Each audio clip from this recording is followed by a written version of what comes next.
باطل کے مداخل کیا ہیں؟ میں کیا آپ سے عرض کروں؟ باطل کے مداخل ہیں ایمان والوں سے مالی تعلقات یا قرابتی تعلقات، یہ باطل کے مداخل ہوتے ہیں۔ باطل داخلی سے راستے سے ہوتا ہے، باطل داخلی راستے سے ہوتا ہے۔ مسلمانوں کی صفوں کو توڑنے کا باطل کے پاس جو راستہ اور حربہ ہے وہ صرف تعلقات اور مال کا لالچ، یہ باطل کے پاس راستہ ہوتا ہے۔ میں عرض کرتا ہوں کہ حضور اکرم صلی اللہ علیہ وسلم نے ایک معتمد عملہ تیار کیا، ایک معتمد عملہ تیار کیا، تو آپ کی بات کی تنفیذ میں کسی کی ملامت کی پرواہ نہیں کرتا تھا۔ اور یہ اللہ تعالیٰ کا نظام ہے کہ اللہ تعالیٰ ایسے راستوں میں رکاوٹ صرف اس لیے پیدا کرتے ہیں، اس لیے نہیں کہ راستہ ناحق ہے، اس لیے رکاوٹ پیدا کرتے ہیں کہ تمہارے صبر اور کوشش کو دیکھنا چاہتے ہیں۔ اس لیے ان واقعات پر غور کرنا چاہیے، ان واقعات پر غور کرنا چاہیے کہ کہاں کہاں صحابہ کرام نے اپنے تعلقات کو کاٹ کر اور آپ صلی اللہ علیہ وسلم کی بات کی تنفیذ کی ہے۔ ان واقعات پر غور کرنا چاہیے۔ ابو سفیان، مکہ والوں نے ان کو اپنا متکلم بنایا، مکے والوں نے اپنا متکلم بنایا اور ان کو اپنا وکیل بنایا، اور آپ سازی خضر نے کہہ کر بھیجا کہ آپ صلح کی مدت کو بڑھا دیں، ہماری قوم خطرے میں ہے، قوم خطرے میں ہے، آپ صلح کی مدت میں توسیع کر دیں۔ اللہ نے آپ کو بتا دیا کہ ابو سفیان آ رہے ہیں، کفار کی طرف سے ایک مطالبہ لے کر آپ فرمایا صحابہ سے کہ دیکھو ابو سفیان آ رہے ہیں، ابو سفیان آ رہے ہیں ایک مطالبہ لے کر، اس کو راضی کر کے اور اس کو مایوس کر کے بھیجنا ہے۔ حالانکہ معاملہ کوئی اتنا آسان نہیں تھا، معاملہ جو سخت تھا کہ ان کے قریبی رشتہ دار، ان کے خاص متعلقین، ان کے باپ، ان کے بھائی، ان کے خونی رشتے خطرے میں تھے۔ آپ جب چاہتے حملہ کر دیتے، اس لیے کہ قریش نے بدعہدی کی تھی، قریش نے بدعہدی کی، پھر ڈرے اور آپ سے درخواست کی رشتہ داری کا واسطہ دے کر کہ آپ صلح کی مدت میں توسیع کر دیں۔ ابو سفیان مطالبہ لے کر آئے تو سب سے پہلے خیال یہ ہوا کہ ان کے مشیر خاص ہیں ابوبکر صدیق رضی اللہ تعالیٰ عنہ، نرم دل آدمی ہیں، ان سے بات کی جائے۔ میں بہت ضروری بات عرض کر رہا ہوں، عملے کو کیسے توڑنا ہے، کفار اس کے بڑے ماہر تھے جی، عملے کو کیسے توڑنا ہے، اور مرکزی مقام سے عملے کا، ان کے عملے کا مرکزی مقام سے تعلق کیسے توڑا جائے، میں اس کے لیے بہت ضروری بات آپ سے عرض کر رہا ہوں۔ کیونکہ ایک مجموعہ منتخب ہوتا ہے ہر زمانے میں دینی تنظیموں اور دینی تحریکوں کی حفاظت کے لیے اور ان کی جو ہے ان کے قیام کے لیے، میں بہت ضروری بات عرض کر رہا ہوں۔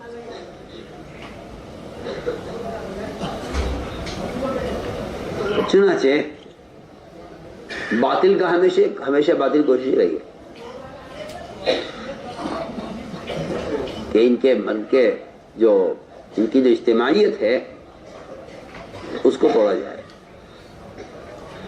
اس کے توڑنے کی کوشش لالچ سے بھی ہوتی ہے، ملامت سے بھی ہوتی ہے. آپ غور کیجیے گا،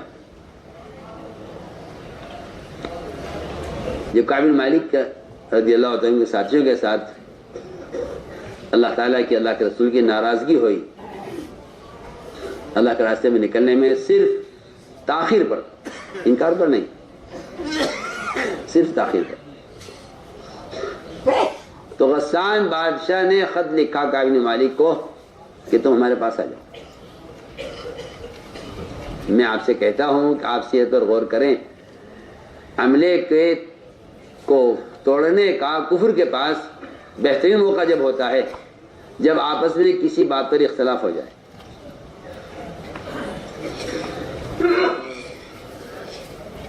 تو کفر کے پاس تو یہ موقع توڑنے کا ہوتا ہے اور ایمان والے کے پاس یہ موقع جمنے کا ہوتا ہے. میں یہ آپ سے بہت ضروری بات کرتا ہوں، ایمان والے کے پاس یہ موقع جمنے کا ہوتا ہے. جی ہاں، یہ موقع جمنے کا ہوتا ہے.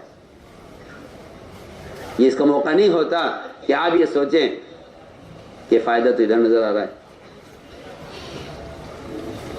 ان کی اجتماعیت کو توڑنے کے لیے ان پر بڑی سے بڑی چیز پیش کی جاتی ہے، خاص طور پر اختلاف کے زمانے میں.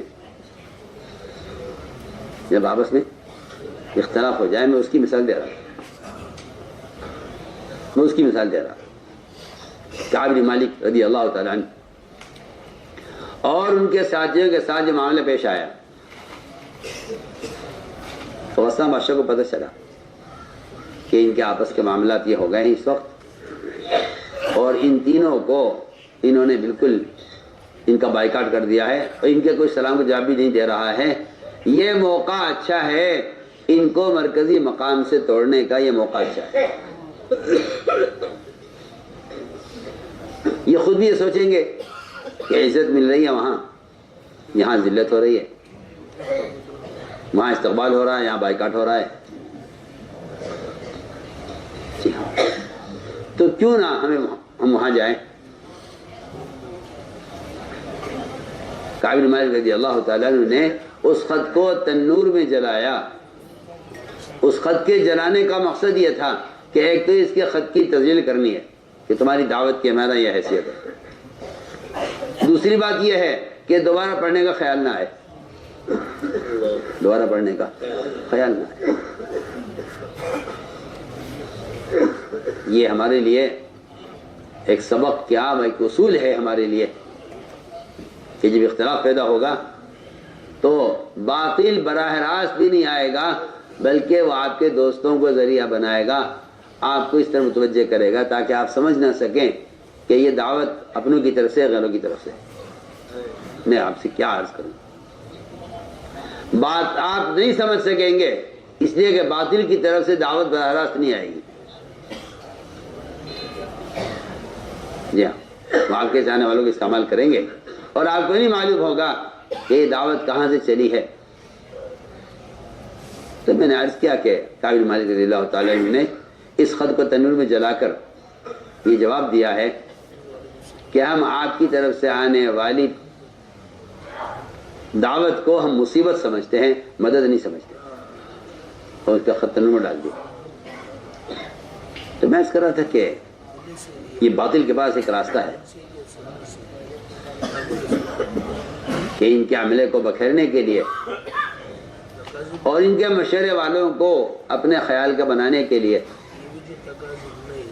چنانچہ ابو سفیان آئے، آ کر ابو صدیق سے ملاقات کی اور یہ کہا کہ ہم درخواست لے کر آئے ہیں اور آپ کا جو رسول نے ایک فیصلہ کیا ہے، ہم چاہتے ہیں کہ صلح کی مدت میں توسیع ہو جائے. میں نہیں چاہتا، میں کہنا ہی چاہتا ہوں کہ عملہ کیسا مجتمع اور ثابت قدم ہوتا ہے. وہ صدیق نے جواب دیا کہ نہیں، جو فیصلہ اللہ کے رسول کا ہے وہ فیصلہ ہمارا ہے، اس میں تو کوئی تبدیلی نہیں ہوگی. کہیے پوری قوم کا مسئلہ ہے، کچھ بھی ہو جو فیصلہ فیصلہ ہے.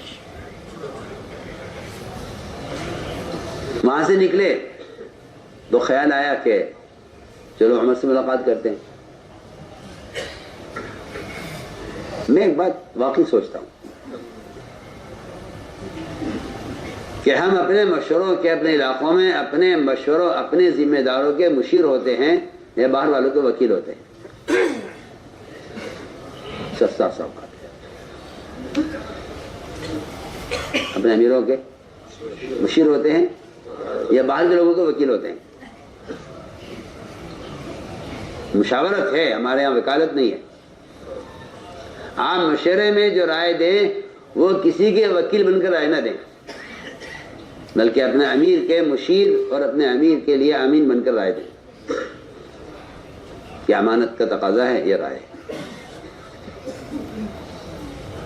یہ میں آپ کو بتانا چاہتا ہوں کہ صحابہ کرام کے اندر جو ایک صفت تھی، صفت امانت،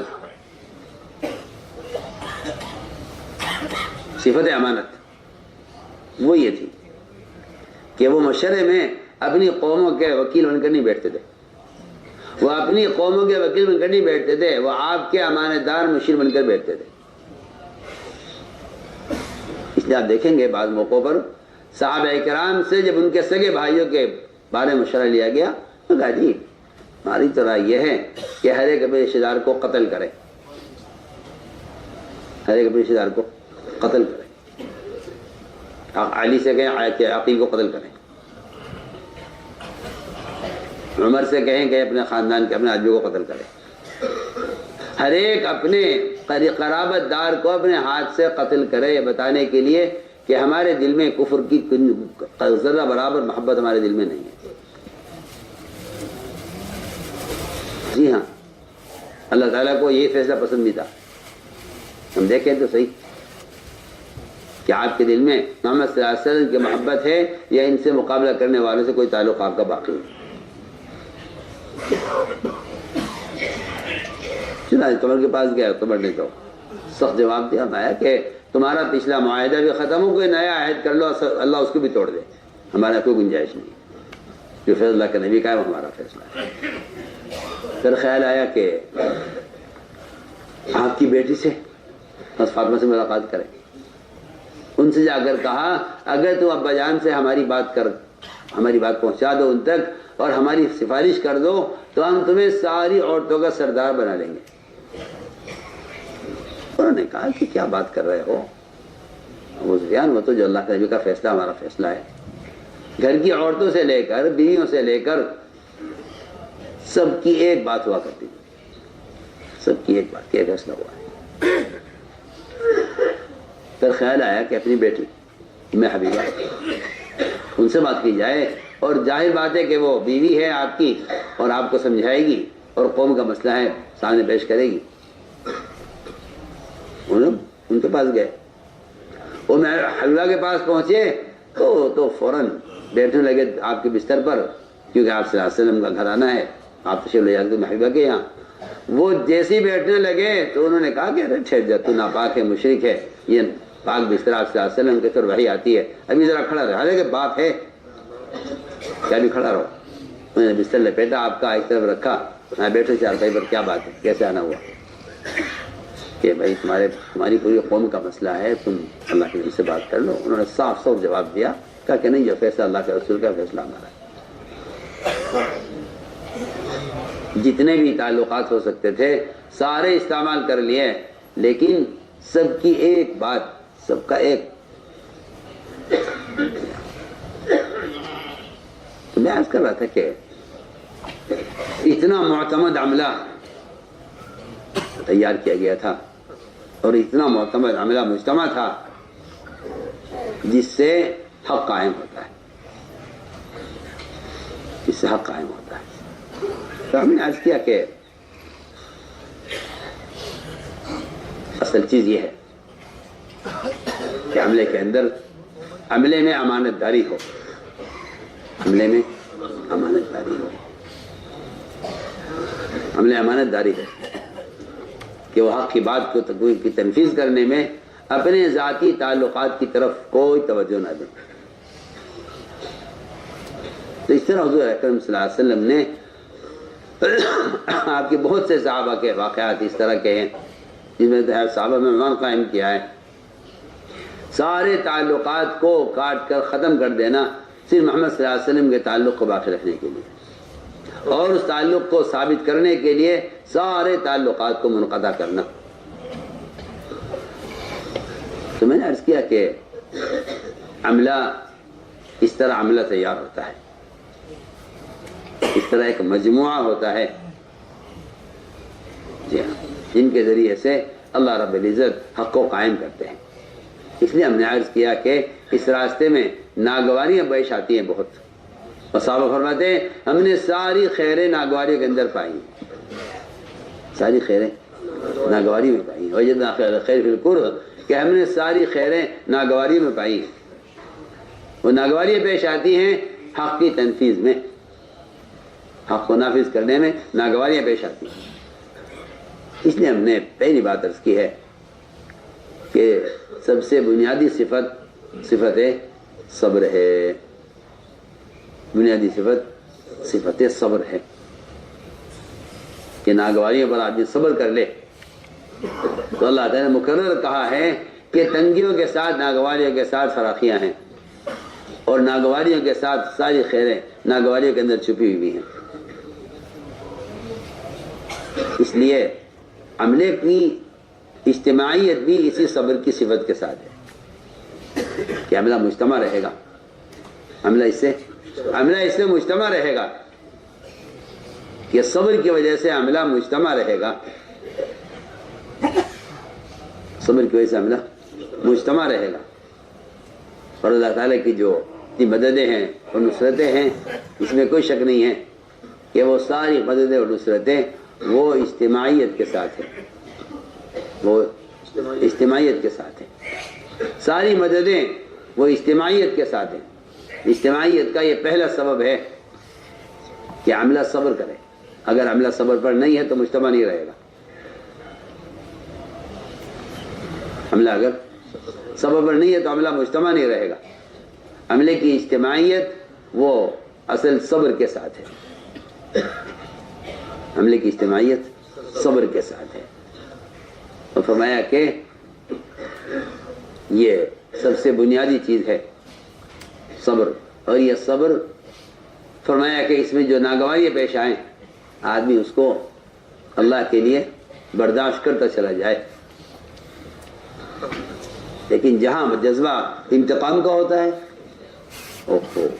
جہاں جذبہ انتقام کا ہوتا ہے، جہاں جذبہ انتقام کا ہوتا ہے وہاں صبر کا جذبہ نہیں ہوتا. حضور اکرم صلی اللہ علیہ وسلم نے اپنے صحابہ کو اس کا عادی بنایا تھا کہ انتقام کے جذبے کو ہٹا کر آپ صلی اللہ علیہ وسلم نے ستانے والوں کے اکرام کا جذبہ صحابہ میں پیدا کیا. ستانے والوں کا اکرام کرو، اس لیے کہ جو تعصب پیدا ہوتا ہے اکرام کے چھوڑ دینے سے. جہاں انتقام کا جذبہ ہوتا ہے وہاں تعصب پیدا ہوتا ہے. جہاں اکرام کا جذبہ ہوتا ہے کہ اکرام وہ تو یہ کہے کہ تعصب کی چٹانوں کو اور تعصب کی دیواروں کو ڈھا دیتا ہے. جہاں اکرام ہوتا ہے. اس لیے میرے بزرگ دوستوں عزیزوں، سب سے بنیادی چیز وہ آپس کی اجتماعیت ہے. وہ آپس کی اجتماعیت ہے، جو اجتماعیت صبر سے ہی باقی رہ سکتی ہے. جہاں آدمی صبر نہیں کرے گا وہاں وہ اجتماعیت سے نکل جائے گا. جہاں صبر نہیں ہوگا وہاں میرے غور کیا ہے، جہاں صبر نہیں ہوگا وہاں انتشار ہوگا. جہاں صبر نہیں ہوگا وہاں انتشار ہوگا. بیان آپ کو پسند آیا ہو تو بیان کو لائک، شیئر اور چینل کو سبسکرائب کرنا مت بھولیے. کمنٹس میں اپنی رائے کا اظہار ضرور کیجیے.